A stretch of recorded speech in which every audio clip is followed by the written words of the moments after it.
সকলকে স্বাগতম। আমি উদয় কুমার সাহা, প্রভাষক, পদার্থবিজ্ঞান বিভাগ, শেরপুর সরকারি কলেজ, শেরপুর। আমি উচ্চ মাধ্যমিক পদার্থবিজ্ঞান প্রথম পত্রের ১০ম অধ্যায় আদর্শ গ্যাস ও গ্যাসের গতিতত্ত্ব নিয়ে ধারাবাহিকভাবে আলোচনা করছিলাম। এটি উক্ত অধ্যায়ের পঞ্চম ভিডিও। ভিডিওটিতে কিছু গাণিতিক সমস্যা ও এর সমাধান নিয়ে আলোচনা করা হয়েছে।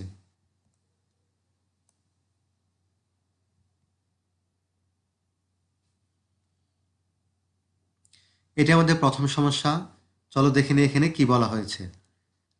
স্থির তাপমাত্রায় 2 × 10⁵ নিউটন পার মিটার স্কয়ার চাপে একটি নির্দিষ্ট পরিমাণ গ্যাসের আয়তন 0.005 মিটার কিউব হলে 7 × 10⁵ নিউটন পার মিটার স্কয়ার চাপে গ্যাসটির আয়তন কত?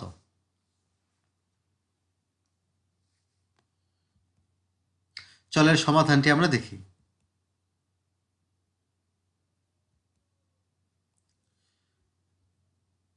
প্রত্যেকটি গাণিতিক সমস্যার সমাধান করার পূর্বে তোমরা অবশ্যই উদ্দীপকে যে তথ্যগুলো দেওয়া থাকবে অর্থাৎ ডাটাগুলো দেওয়া থাকবে তা প্রথমে লিখে নিবে, তাহলে তোমার অঙ্কটি করতে অনেক সুবিধা হবে এবং তুমি কোন সূত্র অ্যাপ্লাই করবে তা সহজেই বুঝতে পারবে।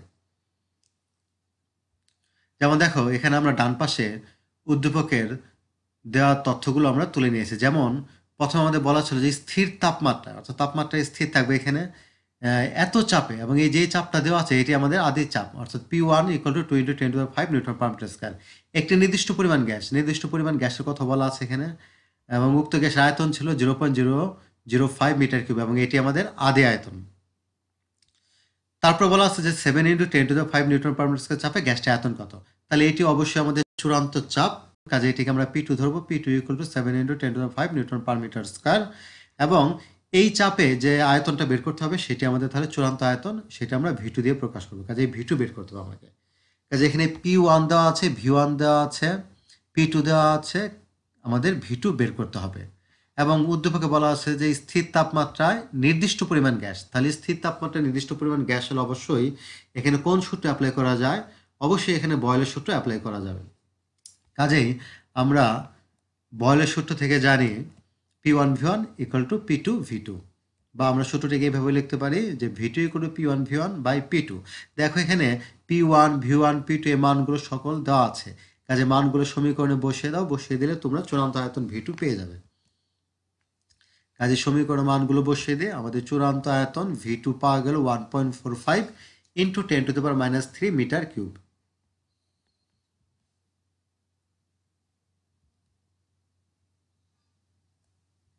এটি আমাদের অ্যান্সার।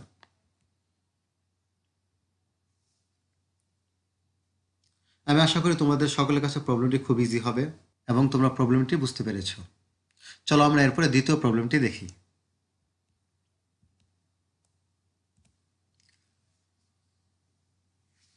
এটি আমাদের দ্বিতীয় সমস্যা। সমস্যাটিতে কি বলা হয়েছে যে স্থির চাপে কত তাপমাত্রায় প্রমাণ তাপমাত্রার গ্যাসের আয়তন 3 গুণ হবে। তার মানে প্রমাণ তাপমাত্রায় গ্যাসের একটি আয়তন ছিল, স্থির চাপে কত তাপমাত্রায় সেই আয়তনের মানটা হবে 3 গুণ। তাহলে প্রথমে আমরা উদ্দীপকে কি কি তথ্য দেওয়া আছে সেগুলো দেখে নিই। এখানে বলা আছে স্থির চাপে এবং বলা আছে যে প্রমাণ তাপমাত্রায়, কাজে প্রমাণ তাপমাত্রা মানটি এটি হবে আমাদের আদি তাপমাত্রা। কাজে আদি তাপমাত্রা T1 = হবে 0°C বা 273 কেলভিন, কারণ আমরা জানি প্রমাণ তাপমাত্রার মান 0°C বা 273 কেলভিন। আর এখানে আমরা আয়তন, আদি আয়তন V1 ধরে নিই, এবং বলা আছে আমাদের এখানে যে প্রমাণ তাপমাত্রার গ্যাসের আয়তন 3 গুণ হবে। তাহলে এই যে V1, এই V1টা হলো আমার প্রমাণ তাপমাত্রায় গ্যাসের আয়তন। কাজে যেহেতু এই আয়তন 3 গুণ হবে, কাজে চূড়ান্ত আয়তন V2 হবে 3V1, এবং কত তাপমাত্রা এটা হবে সেটা আমাকে বের করতে বলছে। তাহলে চূড়ান্ত তাপমাত্রা T2 = what, এটা আমাকে বের করতে হবে। কাজে এখানে T1 দেওয়া আছে এবং V1 ও V2 মধ্যে একটি সম্পর্ক দেওয়া আছে, V2 = 3V1, এবং তোমাকে T2 বের করতে হবে। এবং বলা আছে স্থির চাপে এবং অবশ্যই নির্দিষ্ট পরিমাণ গ্যাস। তাহলে বলো তো স্থির চাপে নির্দিষ্ট পরিমাণ গ্যাস কোন ফর্মুলা অ্যাপ্লাই করা যাবে? অবশ্যই এখানে চার্লসের সূত্র অ্যাপ্লাই করতে হবে। তাহলে চলো আমরা দেখে নেই যে চার্লসের সূত্র থেকে আমরা জানি V1/T1 = V2/T2, বা T2 = T1 V2/V1। এই সমীকরণের মানগুলো যদি আমরা বসিয়ে দেই তাহলে এখানে V1 ক্যান্সেল হবে, তাহলে আমরা T2 পেয়ে যাব 819 কেলভিন। সুতরাং চূড়ান্ত তাপমাত্রা T2 = 819 কেলভিন। এটি আমাদের অ্যান্সার। এটিও খুবই সিম্পল একটা প্রবলেম। আশা করি তোমাদের কাছে ক্লিয়ার হয়েছে প্রবলেমটি। এরপর চলো আমরা তৃতীয় প্রবলেমটি দেখি।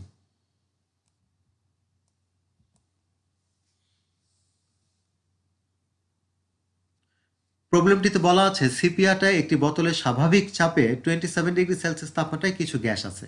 তাপমাত্রা 58 ডিগ্রি সেলসিয়াসে উন্নীত করলে গ্যাসের চাপ কত হবে?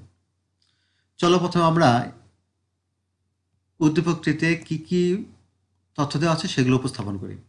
দেখো এখানে তাপমাত্রা, আদি তাপমাত্রা T1 = দেওয়া আছে 27 ডিগ্রি সেলসিয়াস, কাজে এটিকে আমরা ক্যালভিনে কনভার্ট করে পেয়েছি 300 ক্যালভিন।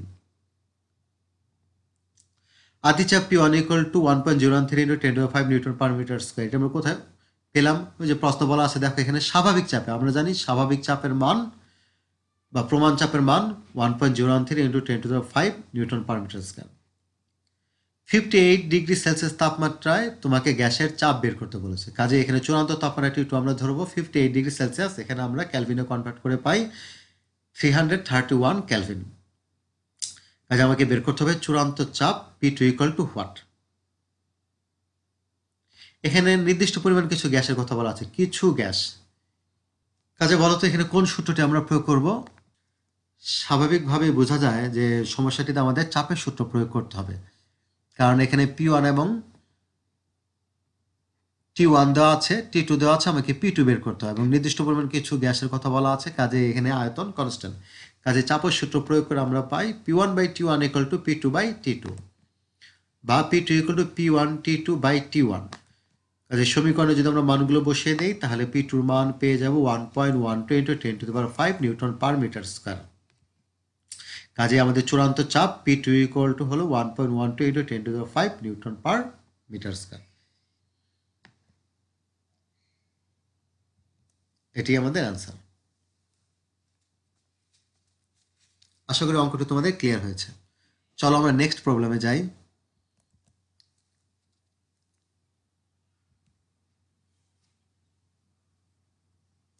এটি আমাদের চতুর্থ সমস্যা। সমস্যাটিতে বলা আছে 27 ডিগ্রি সেলসিয়াস তাপমাত্রায় 0.76 মিটার পারদ-চাপে একটি গ্যাসের আয়তন 45 লিটার। আয়তন এখানে লিটারে দেওয়া আছে। কত প্যাসকেল চাপে 77 ডিগ্রি সেলসিয়াস তাপমাত্রা ওই গ্যাসের আয়তন 30 লিটার হবে? চলো আমরা সমাধানটি দেখে নিই। প্রথমে আমরা উদ্দীপকে দেওয়া তথ্যগুলো এখানে লিখে নিয়েছি। তোমরা ভালো করে খেয়াল করে দেখো, এখানে 27 ডিগ্রি সেলসিয়াস তাপমাত্রায় 0.76 মিটার পারদ-চাপে একটি গ্যাসের আয়তন 45 লিটার। এই যে প্রথম লাইনে যে ভ্যালুগুলো দেওয়া আছে এগুলো সব আদি মান। কাজে আদি তাপমাত্রা T1 = 27 ডিগ্রি সেলসিয়াসকে ক্যালভিনে প্রকাশ করে আমরা পেয়েছি 300 ক্যালভিন। আদি চাপ P1 = 0.76 মিটার পারদ-চাপ। এখানে ভালো করে খেয়াল করে দেখো যে আদি যে চাপটি আমাদের দেওয়া আছে সেটি পারদ স্তম্ভ চাপ হিসেবে দেওয়া আছে। আদি আয়তন V1 ছিল আমাদের 45 লিটার। চূড়ান্ত আয়তন V2 = আমাদের 30 লিটার। চূড়ান্ত তাপমাত্রা T2 আমাদের ছিল 77 ডিগ্রি সেলসিয়াস, যাকে ক্যালভিনে প্রকাশ করে আমরা পেয়েছি 350 ক্যালভিন। চূড়ান্ত চাপ P2 কত আমাদের বের করতে হবে। তবে এখানে প্রশ্ন দেখো P2 আমাকে অবশ্যই প্যাসকেলে বের করতে হবে, কত প্যাসকেল চাপে। তো আমরা প্রথমে করব কি, P2 এর মান পারদ স্তম্ভ চাপে বের করে তারপরে প্যাসকেলে কনভার্ট করব। তো চলো আমরা সমাধানটি দেখি। আমরা এখানে গ্যাসের সমন্বয় সূত্র ব্যবহার করব। কেন বলো তো আমরা এখানে গ্যাসের সমন্বয় সূত্র ব্যবহার করব? কারণ প্রশ্নে আমাকে এখানে T1, P1 ও V1 দেওয়া আছে এবং T2 ও V2 দেওয়া আছে এবং P2 বের করতে হবে। কাজেই আমরা এখানে সমন্বয় সূত্র বের করব। তোমাদের আমি আগেই বলেছি যে অঙ্ক করার একটি বেস্ট ওয়ে হলো উদ্দীপকে যে তথ্যগুলো দেওয়া থাকবে সেগুলো আগে তুমি খাতায় লিখে নেবে, তারপরে মাথায় কোন সূত্র অ্যাপ্লাই হবে সেটি খাটানোর চেষ্টা করবে। তো আমাদের অঙ্কে যে ডাটাগুলো দেওয়া আছে সেগুলো দেখে আমরা বুঝতে পারছি যে এখানে গ্যাসের সমন্বয় সূত্র ব্যবহার করতে হবে। তো গ্যাসের সমন্বয় সূত্র ব্যবহার করলে এখানে অঙ্কটা ইজিতেই করা যায়। আমাকে P2 বের করতে হবে, কাজে P2 = P1V1 T2/T1 V2। সমীকরণ আমরা মানগুলো বসিয়ে দিয়ে P2 এর মান হিসাব করে পাওয়া যায় 1.33 মিটার পারদ-চাপ। যেহেতু আমরা এখানে আদি চাপ P1 = 0.76 মিটার পার স্তম্ভ চাপ বসিয়েছি, কাজেই চূড়ান্ত চাপ P2 আমরা পারস্তম্ভ চাপ হিসেবেই পাবো। কাজেই চূড়ান্ত চাপ 1.33 মিটার পারস্তম্ভ চাপ। আমরা এখন এই চাপটিকে প্যাসকেল এককে কনভার্ট করব, যেহেতু আমাদের উদ্দীপকে প্যাসকেল এককে চূড়ান্ত চাপ চেয়েছে। আর আমরা জানি যে যদি চাপ পারস্তম্ভের উচ্চতায় দেওয়া থাকে তাহলে তাকে প্যাসকেলে কনভার্ট করার জন্য ফর্মুলা হলো P2 = H/ρ(g). এটি দিয়ে সহজেই করা যায়, যেখানে রো হলো এখানে পারদের ঘনত্ব। কাজে আমাদের এইচ এর মান হলো 1.33 মিটার, এই যে এখান থেকে আমরা পেয়েছি 1.33 মিটার। আর পারদের ঘনত্ব আমরা জানি 13.6 × 10⁻³ কেজি পার মিটার কিউব, এবং অভিকর্ষ ত্বরণ জি হলো 9.81 মিটার পার সেকেন্ড। তাহলে আমাদের P2 মান পাওয়া যায় 1.77 × 10⁵ প্যাসকেল, অথবা প্যাসকেলের পরিবর্তে আমরা এখানে নিউটন পার মিটার স্কয়ার এককটিও লিখতে পারি, কারণ 1 pascal = 1 newton per metre square. কাজে আমরা বলতে পারি চূড়ান্ত চাপ P2 = 1.77 × 10⁵ প্যাসকেল। এটি আমাদের অ্যান্সার।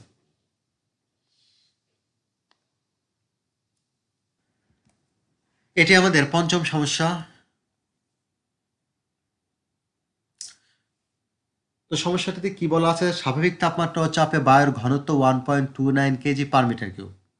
30 ডিগ্রি সেলসিয়াস তাপমাত্রায় ও 0.75 মিটার পারদ-চাপে ওই বায়ুর ঘনত্ব কত হবে?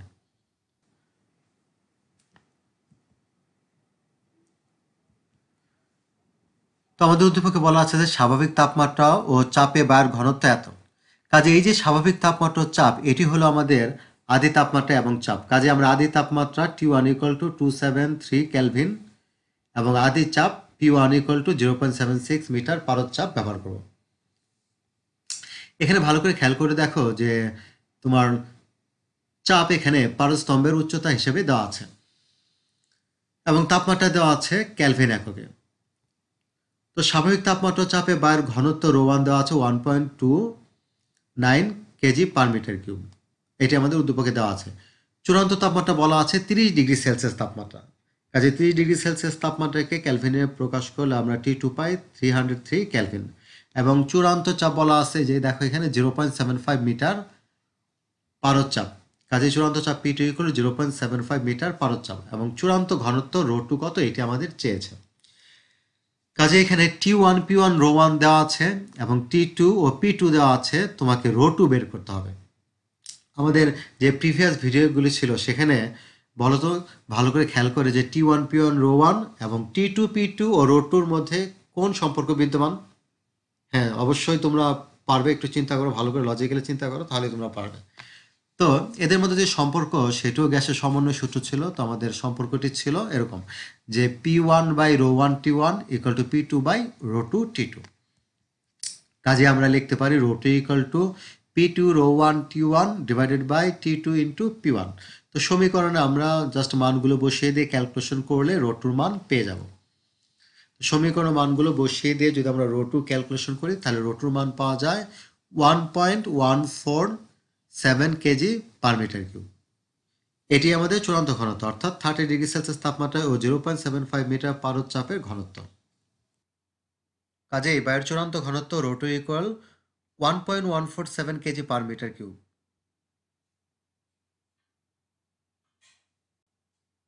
এবং এটি আমাদের অ্যান্সার। আমার মনে হয় যে 5টি প্রবলেম নিয়ে এই ভিডিওটিতে আলোচনা করা হলো সেই 5টি প্রবলেম তোমাদের কাছে ক্লিয়ার, এবং এই প্রবলেমগুলো খুবই গুরুত্বপূর্ণ বিভিন্ন সৃজনশীল প্রশ্ন সমাধানের ক্ষেত্রে এবং বহু নির্বাচনী প্রশ্নের ক্ষেত্রেও তোমরা এই প্রবলেমগুলো ব্যবহার করতে পারবে। কাজে প্রবলেমগুলো মনোযোগ দিয়ে দেখে বিভিন্ন রাইটারের বই দেখে এরকম একই ধরনের প্রবলেমগুলো করার চেষ্টা করবে।